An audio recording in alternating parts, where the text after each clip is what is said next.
नमस्कार साथियों, आपका स्वागत है हमारे चैनल जिसका नाम है टारगेट जीके विद ज्योति और मैं हूं आपकी होस्ट ज्योति शर्मा। आज का वीडियो स्टार्ट करने से पहले मैं आपसे रिक्वेस्ट करूंगी कि मेरे वीडियो को लाइक करें, मेरे चैनल को सब्सक्राइब करें और मेरे पिछले वीडियोस को भी ज़रूर देखें। चलिए, आज का हमारा टॉपिक रहेगा भारत का अक्षांशीय विदेशांतरीय विस्तार। देखिए, अक्षांशीय विदेशांतरीय विस्तार जानने से पहले आपको अक्षांशीय विदेशांतरीय रेखाओं की पूर्ण जानकारी होना अति आवश्यक है। इसके लिए मैंने एक वीडियो ऑलरेडी बनाया हुआ है, आप मेरी प्लेलिस्ट में जाकर देख सकते हैं, जिसका नाम है अक्षांशीय विदेशांतरीय रेखाएं, जिसमें विस्तार से आपको अक्षांशीय विदेशांतरीय रेखाओं का पूरे कॉन्सेप्ट को समझाया गया है। उसके बाद आप ये वीडियो देखेंगे तो आपको ज़्यादा अच्छा समझ आएगा। चलिए, भारत का देशांतरीय विस्तार पहले पढ़ते हैं। अर्थात भारत किन देशांतरों के बीच स्थित है। देखिए, भारत का सबसे पूर्वोत्तर अगर हम राज्य की बात करें तो आप जानते होंगे अरुणाचल प्रदेश भारत का पूर्वोत्तर राज्य है। लेकिन पूर्वोत्तर राज्य के अंदर एक पूर्वोत्तर बिंदु भी होगा हमारा, और वो है किबिथु। किबिथु, ये डायरेक्ट क्वेश्चन बनता है एग्जाम के अंदर कि भारत का पूर्वोत्तर बिंदु कौन सा है, तो आपका उत्तर होगा किबिथु। ठीक है, अब है नेक्स्ट किबिथु में किबिथु जो स्थान है वो है ओंजो डिस्ट्रिक्ट के अंदर। ओंजो डिस्ट्रिक्ट है अरुणाचल प्रदेश में, यहाँ पर आपका किबिथु स्थान बनेगा। अब नेक्स्ट पॉइंट आपका कि भारत का पश्चिमोत्तर बिंदु कौन सा है। पश्चिमोत्तर राज्य आप जानते हैं गुजरात है। गुजरात में कच्छ प्रदेश के अंदर जगह है सर क्रीक, ये हमारा पश्चिमोत्तर बिंदु है। यानी भारत का जो फैलाव है देशांतरीय रूप से, तो वो गुजरात से अरुणाचल प्रदेश के बीच में स्थित है। अब प्रश्न ये आता है कि ये किस डिग्री पर, यानी किस पूर्वी देशांतर डिग्री पर भारत स्थित है। ये वैल्यू आप देख रहे हैं, ये जो वैल्यू है एग्जाम में यही वैल्यू आती है कि भारत किन डिग्री पूर्वी देशांतरों के बीच स्थित है। हम क्या करते हैं, एग्जाम में इनको रट्टा मार के जाते हैं और एग्जाम में जब वो डिग्री आती है हमारे सामने सेम डिग्री होती है और हम कंफ्यूज हो जाते हैं। देखिए, इस कंफ्यूजन को दूर करने के लिए हम इसके कॉन्सेप्ट को समझना होगा कि कहाँ से हमारा देशांतर रेखा का शुरू हो रहा है भारत का विस्तार और कहाँ पर खत्म हो रहा है। अगर हमने ये कॉन्सेप्ट समझ लिया तो हमें ये डिग्रियाँ आराम से याद हो जाएंगी। ठीक है, इसके लिए शुरू करते हैं। पहला आप मैप में देख पा रहे होंगे। देखिए, भारत पश्चिम से अगर हम बात करेंगे, पश्चिम में भारत का गुजरात राज्य है, आप यहाँ देख पा रहे हैं। और गुजरात का जो ये पॉइंट है हमारा, ये हमारा पश्चिमोत्तर बिंदु है और यहाँ पर है 68 डिग्री 7 मिनट, ये हमारा पूर्वी देशांतर है। अब ये पूर्वी देशांतर क्या है, अब आप कंफ्यूज होते होंगे ये पूर्वी देशांतर और ये क्या है। देखिए, वर्ल्ड मैप के अंदर अगर हम बात करें 0 डिग्री पे हमारा है ये देशांतर रेखा। आप जानते हैं कि इस देशांतर रेखा पर यहीं से हमारा ग्रीनविच टाइम निकलता है। ठीक है, यहाँ से देशांतर रेखाएं हमारी इस तरह से फैली हुई हैं। ठीक है, अब 0 डिग्री से जिस तरह से आप पूर्व में, ये हमारा पूर्व है और ये हमारा पश्चिम दिशा है। आप जैसे जैसे पूर्व में बढ़ते जाएंगे डिग्रियां बढ़ती जाएंगी, 0 डिग्री के बाद डिग्रियां बढ़ती जाएंगी और यहाँ पे जाएंगे तो यहाँ से पश्चिम में जाएंगे तो पश्चिम में भी डिग्रियां बढ़ती जाएंगी। अब 0 डिग्री से, क्योंकि हम इस गोलार्ध में, यानी हम पूर्वी गोलार्ध में स्थित है, तो इसलिए यहाँ पर पूर्वी देशांतर लिखा गया है। आप यहाँ देख पा रहे होंगे, ये पॉइंट बहुत ज़रूरी है। एग्जाम में कंफ्यूजन कहाँ होती है, इस वैल्यू बिल्कुल सेम देगा एग्जामिनर, लेकिन कंफ्यूजन आपको यहाँ करेगा वो कि पूर्वी देशांतर या पश्चिमी देशांतर। तो याद रखिएगा कि आप वर्ल्ड मैप के अंदर पूर्व में स्थित है। जो 0 रेखा है, जो 0 देशांतर रेखा है, आप इसके पूर्व में स्थित है, यानी भारत इसके पूर्व में स्थित है, तो आपका उत्तर होगा पूर्वी देशांतर। ठीक है, चलिए, और अब हम यहाँ पे इस पे दोबारा आते हैं मैप के ऊपर अपने। तो 68 डिग्री 7 मिनट से शुरू करते हुए हम पूर्व में जाएंगे और भारत का 97 डिग्री 25 मिनट्स पे आके हमारा ये पूर्वोत्तर बिंदु आता है। ठीक है, कई बार वैल्यू में थोड़ा डिफरेंस आता है, कई बार 97 डिग्री 25 मिनट दिया होता है, कई बार 97 डिग्री 27 मिनट दिया होता है। तो ये एग्जैक्ट वैल्यू ज़्यादातर बुक्स में मुझे 97 डिग्री 25 मिनट्स दिया हुआ है, लेकिन आपको मैं एक्सप्लेन कर देती हूँ कई जगहों पर ये भी दे देते हैं एग्जाम में, तो कन्फ्यूज़ होने की ज़रूरत नहीं है। चलिए, ये हमारा हो गया देशांतरीय विस्तार, यानी देशांतर, देशांतर रेखाओं पर स्थित है। हमने ये 0 डिग्री हमने निकाला है, ये देशांतर रेखा जो जा रही है ना, ये वाली रेखाएं आप देख रही है ना, देशांतर रेखा, ये हमने इसके हिसाब से निकाला है कि हम इन रेखाओं के बीच में स्थित हैं। ठीक है, आपको वैल्यू याद हो गई होंगी 6। देखिए इसके वैल्यू को भी याद कर लेते हैं, अब याद कर ही रहे हैं तो 6 8 7, देखिए 6 के बाद 7 आएगा और बीच में हम 8 लिख देंगे, 6 के बाद 7 आएगा और बीच में हम 8 लिख देंगे। ठीक है, 9 7 2 5, देखिए 5 और 2 मिलाएंगे तो 7 बनेगा और 7 और 2 मिलाएंगे तो 9 बनेगा। ठीक है, हो गया याद आपको इस तरह से। चलिए नेक्स्ट है भारत का अक्षांशीय विस्तार। देखिए अक्षांशीय विस्तार यानी वर्ल्ड मैप में किन अक्षांशों के बीच भारत स्थित है। देखिए ये 0 डिग्री पे आपको होता है भूमध्य रेखा, इसको विषुवत रेखा भी बोलते हैं। अक्षांश रेखाएं पैरेलल चलती हैं यानी समानांतर चलती हैं, एक दूसरे को काटती नहीं हैं। जिस तरह से हमारी देशांतर रेखा काटती हैं, अक्षांश रेखाएं एक दूसरे को नहीं काटती हैं। ये है आपका अर्धगोलार्ध और ये है उत्तरी अर्धगोलार्ध और ये है आपका नीचे वाला दक्षिणी अर्धगोलार्ध, यानी ये उत्तर में स्थित है और ये दक्षिण में स्थित है। और अगर हम 0 डिग्री देशांतर की बात करें तो ये पूर्व में हो गया आपका और ये पश्चिम में हो गया। समझ रहे हैं आप।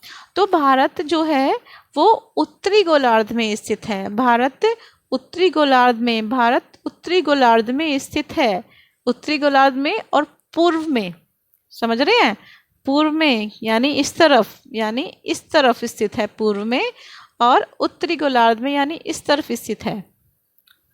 ठीक है, तो भारत का अगर यहाँ उच्चतम बिंदु नहीं होगा, यहाँ उत्तरतम बिंदु होगा कि भारत का सबसे उत्तर में कौन सा राज्य है, जम्मू कश्मीर है। और जम्मू कश्मीर में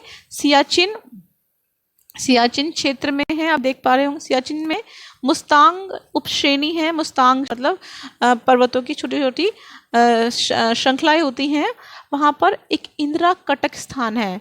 कटक होता है रिजिड, यानी जो ऐसे एक क्षेत्र होते हैं और उसमें पगडंडियाँ बनी होती हैं, यानी ऐसा सा एक क्षेत्र होगा, पहाड़ी सी होगी और उसमें पगडंडियाँ बनी होगी जाने के लिए, उसे रिजिड बोलते हैं। और वहाँ पर एक क्षेत्र है इंदिरा कॉल, ये हमारा भारत का उत्तरतम बिंदु है और कहाँ पर स्थित है, ये जम्मू कश्मीर में। अब बात करते हैं भारत का दक्षिणतम बिंदु। देखिए भारत एग्जाम में क्या होगा, अगर 2 तरह से क्वेश्चन बनता है एग्जाम में कि भारत का दक्षिणतम बिंदु ये भारत है, लेकिन भारत में आप जानते होंगे अंडमान निकोबार द्वीप समूह है और लक्षद्वीप भी स्थित हैं। ठीक है, तो भारत का दक्षिणतम, क्योंकि ये भारत के ही क्षेत्र के अंदर शामिल है, तो भारत का दक्षिणतम बिंदु ये होगा कि ये होगा। बिल्कुल सही, भारत का दक्षिणतम बिंदु तो ये होगा ना। लेकिन एग्जाम में क्वेश्चन आता है भारत का मुख्य भूमि का दक्षिणतम बिंदु, क्योंकि ये भारत की मुख्य भूमि है और ये हमारे अलग से द्वीप समूह है। तो मुख्य भूमि का दक्षिणतम बिंदु आएगा तो आपका उत्तर होगा कन्याकुमारी। आपका उत्तर क्या होगा, कन्याकुमारी। लेकिन एग्जाम में प्रश्न बनता है, और एग्जाम में प्रश्न ये बनता है कि भारत का दक्षिणतम बिंदु क्या है, तो आपका आंसर होगा इंदिरा पॉइंट। और इंदिरा पॉइंट कहाँ स्थित है, ग्रेट निकोबार में। यानी जो भारत का नक्शा है उसमें जो यहाँ पे द्वीप हैं, यह अंडमान है और यह निकोबार है। तो जो निकोबार है यहाँ पे है ग्रेट निकोबार, यानी यहाँ पर हमारा इंदिरा पॉइंट स्थित है। बहुत सारे बच्चों को ये जानकारी नहीं होती है कि इंदिरा पॉइंट एग्जैक्टली कहाँ स्थित है। बच्चों को लगता है यही तो इंदिरा पॉइंट है जो कन्याकुमारी है। नहीं, ग्रेट निकोबार में भारत का इंदिरा पॉइंट स्थित है। देखिए जम्मू कश्मीर से कन्याकुमारी तक भारत का अक्षांश क्या है, 37 डिग्री 6 मिनट उत्तरी अक्षांश और 8 डिग्री 4 मिनट उत्तरी अक्षांश। मैं आपको समझा चुकी हूँ कि उत्तरी अक्षांश क्या है। भारत क्योंकि गोलार्ध में उत्तर में स्थित है, इसलिए हम उत्तरी अक्षांश में आएंगे यहाँ पर। ठीक है, और जो इंदिरा पॉइंट है जो आपको बताया है मैंने, ग्रेट निकोबार में स्थित है, उसका क्या है अक्षांशीय विस्तार, वो है 6 डिग्री 4 मिनट उत्तरी अक्षांश। देखिए इसको मैप में देख लेते हैं एक बार हम। ये भारत का सबसे उत्तरतम बिंदु देखते हैं पहला। देखिए ये है 36 डिग्री उत्तरी अक्षांश रेखा, और क्योंकि भारत 37 डिग्री 6 मिनट पर स्थित है, तो यहाँ पर भारत का उत्तरतम बिंदु ये वाला होगा। अक्षांश रेखा आपकी 36 डिग्री यहाँ पर जा रही है। फिर आप नीचे देख पा रहे होंगे, नीचे आएंगे 32 डिग्री है उससे पहले, और जो कर्क रेखा है ये भी पढ़ेंगे अभी हम। नीचे आएंगे, ये देखिए आप यहाँ पे देख पा रहे होंगे ये 12 डिग्री पे आ गया है, यहाँ पर 12 डिग्री आ गया है। यानी अब इसे वर्ल्ड मैप पे देखेंगे तो हम यहाँ 0 से ऊपर शुरू हो रहे हैं, यानी भारत का विस्तार दक्षिण से उत्तर की तरफ है। तो दक्षिण में भारत का बिंदु कौन सा है? 8 डिग्री 4 मिनट, ये है भारत की मुख्य भूमिका। लेकिन अगर हम बात करें इंदिरा कॉल की तो वो है 6 डिग्री 4 मिनट। आप यहाँ देख पा रहे होंगे थोड़ा सा कटा हुआ है, लेकिन 6 डिग्री 4 मिनट पर भारत का इंदिरा पॉइंट है। ठीक है, जो बहुत ही कई बार एग्जाम में आता है। बात करेंगे कर्क रेखा के बारे में। देखिए कर्क रेखा, ये हम सब सुनते हैं और बार बार सुनते आ रहे हैं इस चीज़ को कि कर्क रेखा भारत के मध्य से निकलती है और वो 23.5 डिग्री उत्तरी अक्षांश पर है और उसमें से 8 राज्यों में से होकर निकलती है। लेकिन एक बार को मैप पे समझेंगे।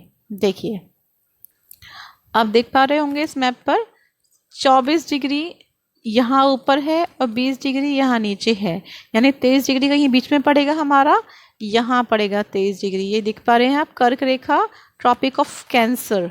ठीक है, यानी 23.5 डिग्री 30 मिनट पर उत्तरी अक्षांश पर स्थित है ये। कौन कौन से राज्य पड़ रहे हैं लाइन से याद करेंगे। गुजरात आप देख पा रहे हैं, राजस्थान का थोड़ा सा हिस्सा आ रहा है, मध्य प्रदेश तो पूरा ही कवर हो रहा है इसके अंदर, छत्तीसगढ़ यहाँ पर है, झारखंड है, पश्चिम बंगाल है, त्रिपुरा है और मिजोरम है। ठीक है, देख पा रहे हैं आप। अगर आप कहेंगे तो मैं इसके ऊपर एक ट्रिक भी बना दूंगी ताकि आपको आराम से ये 8 के 8 राज्य याद हो जाएं। देखिए भारत का मानक समय कहाँ से लिया गया, ये आप सब जानते होंगे, आप सबने सुना होगा। वह है मिर्ज़ापुर, उत्तर प्रदेश में एक जगह है मिर्ज़ापुर, वहाँ से भारत का मानक समय लिया गया है। देखिए मानक समय के लिए आपको ये चीज़ जाननी बहुत ज़रूरी है कि भारत का जो पूर्वोत्तर राज्य है वो है अरुणाचल प्रदेश और पश्चिमोत्तर राज्य है वो है गुजरात। भारत में सूर्योदय उदय सब होता है सबसे पहले पूर्व से होगा सूर्य उदय।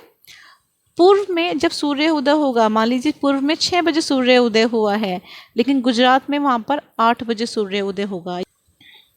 यानी भारत के 97.25 मिनट पूर्वी देशांतर से लेकर 68 डिग्री 7 मिनट पश्चिमी पूर्वी देशांतर के बीच में 2 घंटे का अंतर है। ये 2 घंटे का अंतर दोनों राज्यों में 2 घंटे का अंतर होता है। इसलिए इन 2 घंटों के समय अंतर को दूर करने के लिए, ये 2 घंटे का समय अंतराल आ रहा है, इसको दूर करने के लिए भारत का मानक समय का प्रयोग करते हैं। और ये कहाँ से लिया गया है?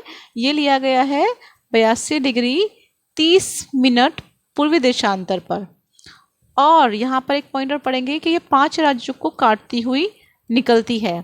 देखिए कैसे निकल रही है ये, आप यहाँ देखिए मैप पर। मिर्ज़ापुर से हमने स्थान लिया है, यहाँ पर शुरू करते हैं। देखिए पहला है आपका उत्तर प्रदेश, ठीक है, पहला है आपका उत्तर प्रदेश, दूसरा है आपका छत्तीसगढ़, तीसरा है आपका उड़ीसा, चौथा है आपका आंध्र प्रदेश, और आप देखेंगे कुछ हिस्सा थोड़ा सा मध्य प्रदेश में भी टच हो रहा है। इस प्रकार से ये 5 राज्यों को काटती हुई निकलती है।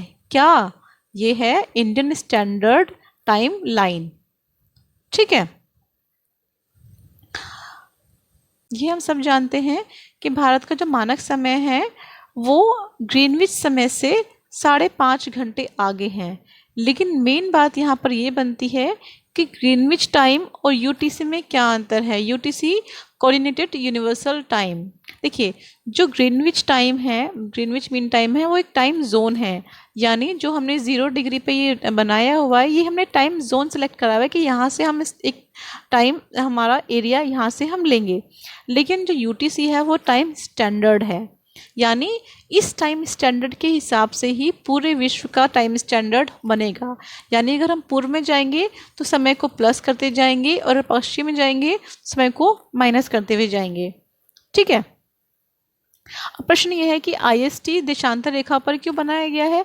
जो हमने इंडियन स्टैंडर्ड टाइम बनाया है या ग्रीनविच टाइम जो बनाया है, ये हमने देशांतर रेखाओं पर ही क्यों बनाया है, ये हमने अक्षांश रेखाओं पर क्यों नहीं बनाया है।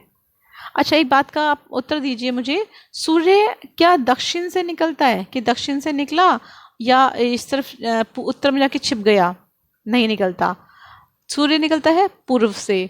और दूसरा प्रश्न का मेरा उत्तर दीजिए कि पृथ्वी की जो घूर्णन है वो किस दिशा में हो रहा है। पृथ्वी का घूर्णन बताइए। पृथ्वी का घूर्णन हो रहा है पश्चिम से पूर्व की तरफ, पश्चिम से पूर्व की तरफ पृथ्वी का घूर्णन हो रहा है। यानी जब हम पश्चिम से पूर्व की तरफ घूर्णन करेंगे तो हमारी देशांतर रेखा है उस पर असर पड़ेगा, अक्षांश रेखाओं पर असर नहीं पड़ेगा। देशांतर रेखाएं होती हैं वो हमारे दिन व समय को प्रदर्शित करती हैं, इसलिए देशांतर रेखाओं को हमने टाइम जोन के लिए सिलेक्ट किया है। उम्मीद करती हूँ आपका आज का वीडियो अच्छा लगा होगा, और आप कुछ भी गलती हो तो उसके लिए क्षमा चाहूँगी। और आपसे अगर आपको लगता है कि कुछ मुझे इम्प्रूव करना चाहिए तो मुझे कमेंट कीजिए, और मेरे चैनल को ऐसे ही ढेर सारा प्यार देते रहिए, और मेरे वीडियो को लाइक करना और चैनल को सब्सक्राइब करना बिल्कुल ना भूलिएगा। धन्यवाद।